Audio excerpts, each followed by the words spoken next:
Jesus said, "You will hear of wars and rumors of wars.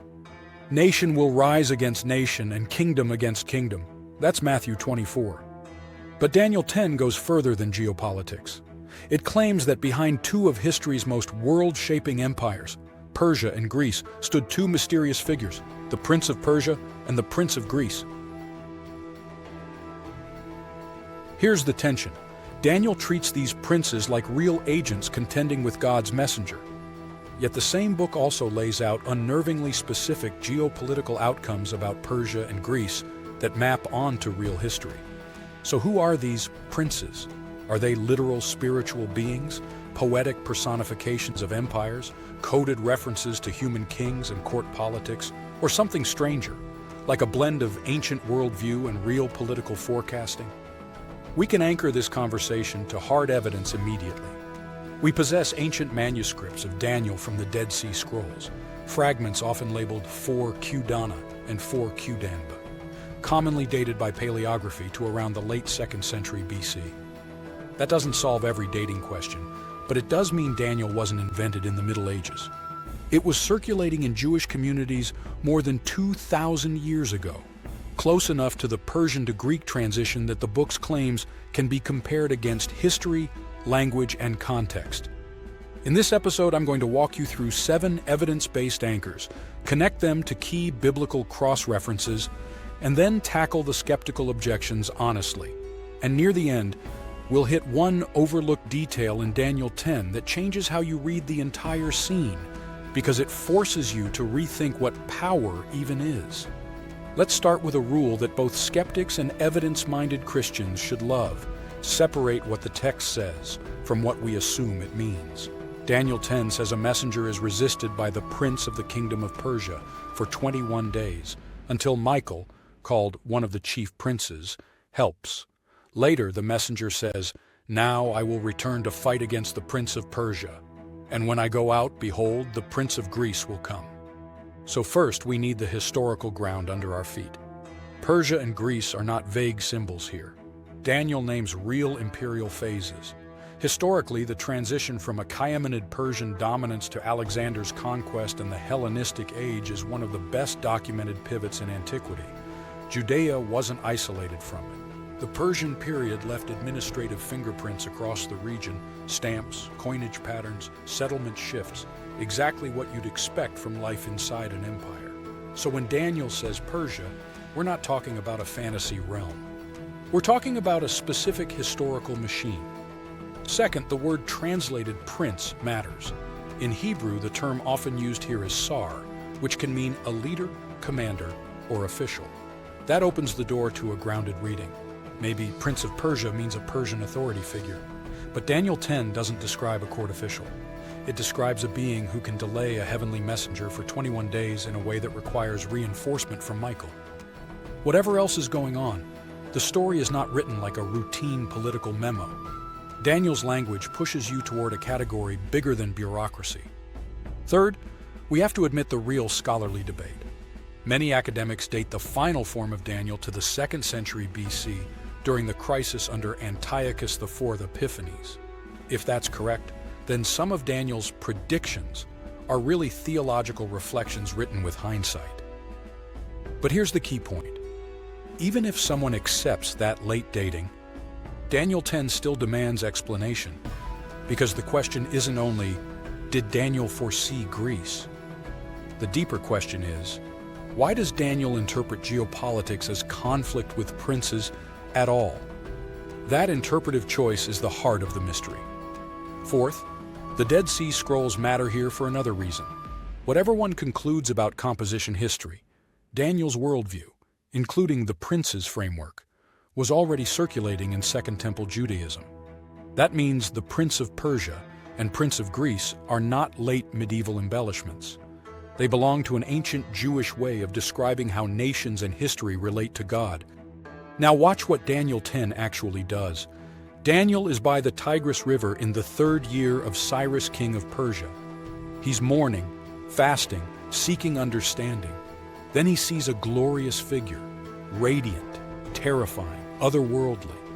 And the messenger tells him something that reframes the entire story of history, From the first day that you set your heart to understand, your words have been heard. In other words, Daniel's prayer wasn't ignored. The answer was delayed. And then comes the line. The prince of the kingdom of Persia withstood me 21 days, but Michael, one of the chief princes, came to help me. That's where most readers either rush into speculation or shut the book and say, too weird. But if we slow down, several overlooked features jump out. First, Daniel calls Michael your prince. That's aimed at Daniel as a representative of Israel. So prince language is not only used for foreign empires. Israel has a prince too. That suggests the term is functioning at the level of peoples and national identity, not merely at the level of who holds office this year. Second, the messenger describes contested access. He's sent, he's withstood, he's helped, and he must return to fight. This reads like agency, opposition, and conflict, not mere symbolism for hard times.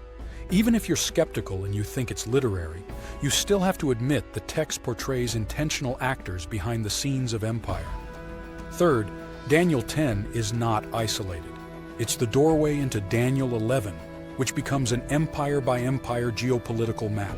Persia, then Greece, then the fragmentation of Greek power, then conflicts that culminate in a brutal persecutor.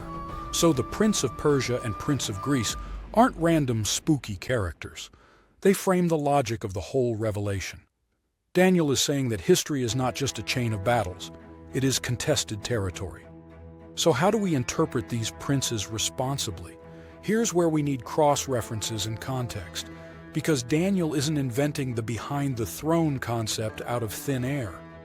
There are places in Scripture where a ruler is addressed with language that seems to exceed a merely human referent. Ezekiel 28 speaks to the leader of Tyre in imagery that sounds Edenic and cosmic. Isaiah 14 taunts the king of Babylon using language that later readers connected to a fall from heaven. People debate exactly how to interpret those passages, and we should be careful not to force them into a single mold. But they demonstrate something important. Biblical rhetoric can speak to an earthly ruler while also gesturing toward a deeper power pattern behind that ruler. Daniel 10 is the clearest place where that behind-the-throne idea is narrated openly rather than hinted.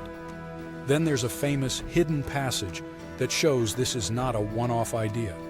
Deuteronomy 32:8 contains a well-known textual variant. In the traditional Masoretic text, the verse is commonly rendered in a way that connects the nations to the sons of Israel. But older witnesses, including the Septuagint and a Dead Sea Scrolls reading, point toward a wording closer to sons of God or divine beings. Scholars debate implications, but here's the relevance. There is an ancient stream of biblical tradition that conceptualizes the nations in relation to a heavenly order. That makes Daniel 10's Princes of Nations concept feel less like a random invention and more like a developed expression of an older framework. Now add one more layer. The ancient world routinely fused politics and cosmic meaning. Empires claimed divine backing. Kings portrayed themselves as chosen by heaven. National identity and worship were entangled. Persia projected order, law, and legitimacy across an enormous territory. Greece, especially after Alexander, carried cultural transformation, language, education, identity. For Jewish communities living under these shifts, empires were not just armies. They were reality shapers. Daniel's move is daring. It takes the ultimate imperial claim, "We rule because destiny, the gods, and history are on our side," and replies, "No, there are forces at work you can't see, and God is not absent from the struggle." So here are the three major interpretive options, and you can test each against the text. Option 1. These princes are human rulers or political elites. That fits the lexical range of Sar. The problem is the narrative mechanics. A human official does not normally withstand a heavenly messenger for 21 days in a way that requires Michael's intervention. Option 2. These princes are real spiritual beings associated with nations. This fits the internal logic best. Michael is treated like an angelic figure, and he is explicitly tied to Daniel's people. The opposition is described in the same category. This also fits what we know about Second Temple Jewish thought, where angelic beings are often linked to peoples and nations. Option 3, the princes are personifications of empire power. Daniel's way of dramatizing geopolitics as cosmic conflict.